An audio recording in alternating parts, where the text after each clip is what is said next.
Hey y'all, it's Melissa here at Twin Oaks Family Farm. Thanks for joining us on our YouTube channel, Twin Oaks Farm Poultry. We're going to go in and visit our older group of egg production hens.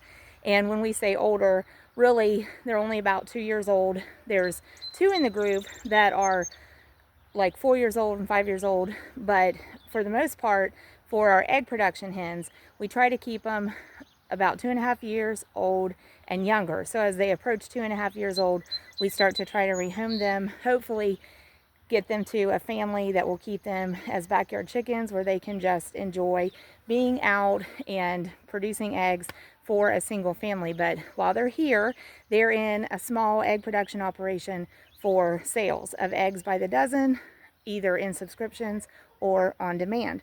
So this is actually June 13th, 2024 as we're recording this. We're not starting uploads back on YouTube until June 17th, 2024 and after.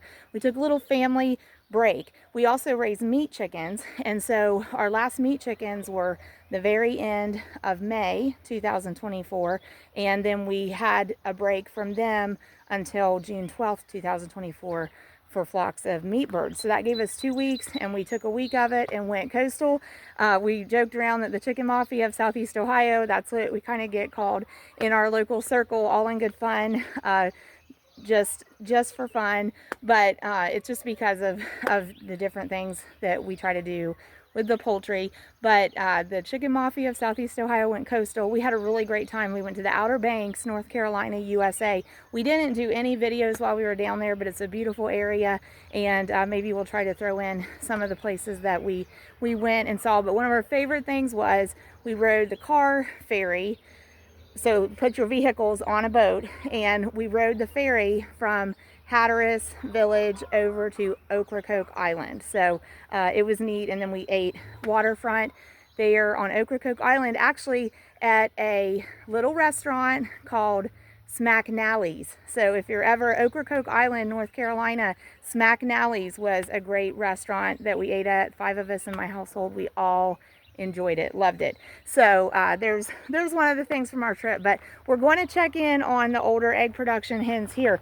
So have their door ready for us to go in, and this is a group of mixed breeds in here. So one of the first things we observe is that the hens are warm, and it's in the high 80s, like 86 degrees Fahrenheit, I think. So see how these are Isa Browns, and if that's not coming through clear on the camera, it's capitalized I, capitalized S, capitalized A, Isa, that's one word, and then brown. And so these are actually a hybrid chicken specialized for egg production. And at least half of this group, hi girls, at least half of this group is these Isa Browns. But that's the first thing we observe when we walk in. The girls are warm, and the Isa Browns are showing it the most. And they are the ones that are about 2 years old. I was trying to get you a number in here. There's about 31 hens total. But now see the black one there, the black feathered one? She also is warm. You can't see it from that angle, but she has her wings spread out as well. Sometimes we'll come in and see all of the hens basically dust bathing, and that helps them cool off as well.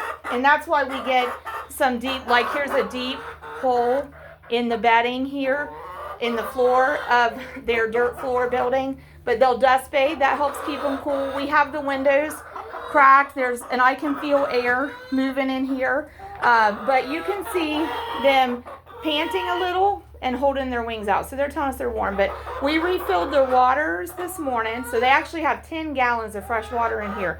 But back on numbers, there'd be about 31 hens, and see how she's holding her wings out? 31 hens total in this building. 12 of them are young pullets that are not laying eggs yet. I'm gonna give y'all a shot of one of our farm trucks. This is our middle son.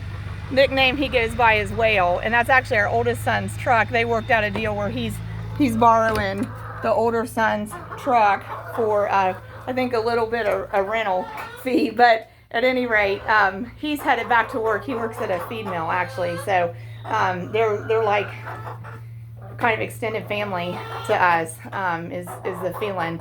We've known them a long time, and they are a huge part of our poultry operation, but also a big part of our family life because of our middle son working there. But at any rate, so we love our old pickup trucks, old farm type trucks, but he's headed back to work. But so on the numbers, was telling y'all 12 of these gals are young gals that are not laying yet, that would have been hatched like in February. The one eating right there is one of those. So they're about 3 months old, our youngest one's in here. She's one of the young ones. This is one of our older leghorns, and she's actually all white, but she's been dust bathing, and she's got dust up in her feathering, and that's helping her stay cool. Okay, this is our second oldest hen in here. That's Puffy Cheeks. She is beautiful. I believe Americana is what I've referred to her as. This is Silver Chicken. She gets called Silver Chicken and Silver Hen interchangeably. She's a beautiful lavender Orpington. She's 4 or 5 years old, and Puffy Cheeks is 3 or 4 years old. They're the oldest gals, and they just by default they just always stay. Whenever the egg production hens are being rehomed, we just have never got rid of them. So they'll always stay. And there she's maybe working up to dust bathing. So we're just checking on these gals. But with 12 of them not laying, so that leaves us, 19 that are actively egg laying. We've already checked for, oh look, Puffy Cheeks is even holding her wings out. So we've already checked for eggs this morning, got about 13 eggs out of this pen. So we expect some more eggs from this pen, but we'll check later in the day because some of our chickens do lay eggs later in the day. We're really liking this arrangement of the feeders and waterers. So even though there's only 31 hens in here, we actually have 2 waterers, so a 10-gallon capacity of water, and we actually have 2 of the large feeders in here. And I'm really liking that because then a lot of chickens can fit at the feeders at one time. A lot of chickens can fit at the waters at one time. So they're not having to feel competitive for those resources. They have access, easy access. And that helps your birds get along, in my opinion, and not have pecking order issues. Occasionally there will be pecking order issues just because they're animals, and that's the way it works. But when the resources are scarce, or access to the resources are scarce, you have more pecking order problems. So if you have lots of room for more birds to get at the resources, that helps them. And then we also I like to put in these flock blocks. So there's actually 2 of them in here. So it's kind of like grains, compressed and held in a block form, and then they can peck at that. So it does a couple things for us. It helps the chickens satisfy the natural pecking behavior, which is very important to chickens, and so that gives them an outlet for that's not other chickens. We would rather them be pecking at the snack blocks.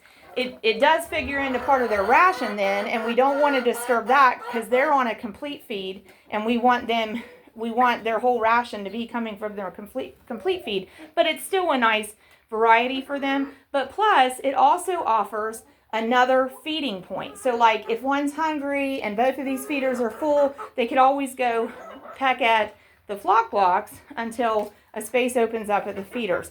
Another thing I really like about this setup is you can see we've got both the feeders and both the waters set up on top of a cinder block. We're basically trying to raise the level of the tray to about the height of the birds' backs, and it's working. So for one thing, it helps reduce waste from the chickens, with the feed especially, helps reduce waste. Also helps reduce them getting the water onto the bedding material and the floor material. So that's helpful. And it also reduces them kicking dust into those trays, which is especially helpful in our waters because those trays get dirty pretty quickly because, it's a high volume of dust in an enclosed chicken pen. So at any rate, but these gals are doing good. I believe we'll get some more eggs later. We do have one of the hens sitting in the boxes. She tends to sit in the boxes a lot. She just tends to be a broody type hen. She's friendly, but she tends to be a broody type hen. So there's not necessarily eggs under her. She's just sitting there. This is one of the young ones. I believe that's a type of Marin. bird. I forget exactly what she's called. And then there's some black ones too that are Marins. And the one, I don't know if we can see. Oh, we can't see it well. Oh, there we can. Okay. So there's actually like 4 sitting there. They are so pretty. There's a 5th one. Those are some of the young ones. Those are some of, oh dear. So we had a little pecking order disturbance there. I just didn't catch it on camera. But anyway, just wanted to check on these gals again. We hadn't seen them in a while. They're doing great. I really like the setup of the pen right now. We had done a bag of pine shaving bedding in here about 2 weeks prior to recording this. So, you know, they've been utilizing that, and we've still got it in the nest boxes. So that's good. I like to have those padded a little bit for when they lay eggs in there. So keep joining us here at Twin Oaks Farm Poultry. We hope you'll subscribe, and we hope that y'all have an excellent day. God bless you.